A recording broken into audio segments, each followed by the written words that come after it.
Hello everyone, আসসালামু আলাইকুম। এটা হচ্ছে এই যে দেখেন ঝালাই করে নিয়ে আসা হয়েছে। কি অবস্থা করছে আমার, এটাকে একেবারে কালো হয়ে গেছে। এইখানটা একটু হয় মানে চকচকে হয়েছে, আর এই পাশটা পুরোই কালো করে দিছে। এখন এটা আমি যে কীভাবে যে পরিষ্কার করব এটা বুঝতে পারতেছি না। তো এই পিতলের জিনিসপত্র কিভাবে চকচকে করা যায়, যদি কেউ আইডিয়া থাকে তা অবশ্যই আমাকে কমেন্টে জানাবেন।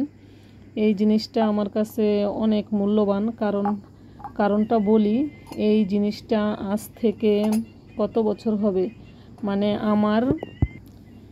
এটা হচ্ছে আমার আব্বার জন্মের পর এই জিনিসটা। হ্যাঁ, তাহলে ভাবুন এটার কত বছরের পুরানো এই জিনিসটা।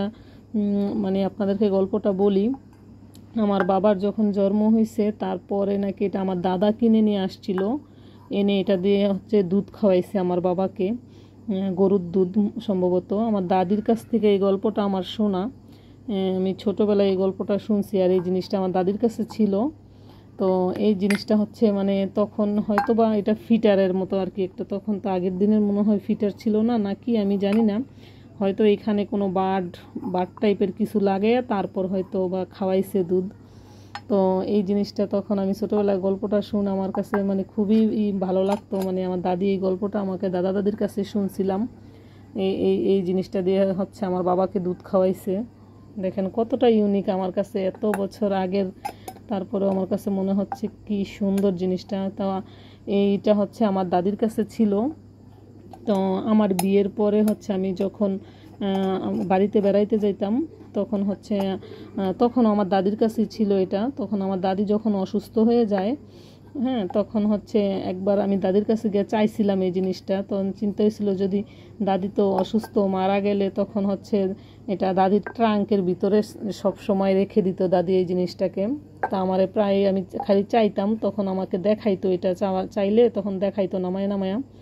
তখন আমি একবার আমার বিয়ের পরে বাড়িতে গিয়ে দাদিরে বলছিলাম, দাদি তুমি ওইটা কই, মানে এটাকে হচ্ছে বদনা বলছিলাম আমি আর কি। তো দাদি বলছে আছে। কেন? তখন আমি চাইছি যে আমার এটা দিয়ে দাও, এটা আমি রেখে দিব স্মৃতি। পরে হচ্ছে আমার দাদি এই জিনিসটা আমাকে দিয়ে দেয়, দেখেন। তো এটা আমার কাছে আছে প্রায় 10 বছর হয়ে গেছে। তো এই জিনিসটা আর কি ওই দিন আমি এটা মুছতে গিয়ে পরে হাত থেকে এটা ভেঙে যায়। তো এটা আমি অনেক যত্ন করে রেখে দিছি আলমারিতে। তো এই জিনিসটা এখন আমি কিভাবে পরিষ্কার করব আপুরা, তো বুঝতেই পারতেছেন আমার কাছে এটার মানে এই জিনিসটার মূল্যটা কতটা বেশি। দাদা দাদির স্মৃতি প্লাস আমার বাবারও স্মৃতি বলতে গেলে। তো এই জিনিসটা আমি সব সময় এভাবেই রেখে দিব, এটা তো আর কিছু হবে না। তো আমি এটাকে চাচ্ছিলাম একটু পরিষ্কার করার জন্য।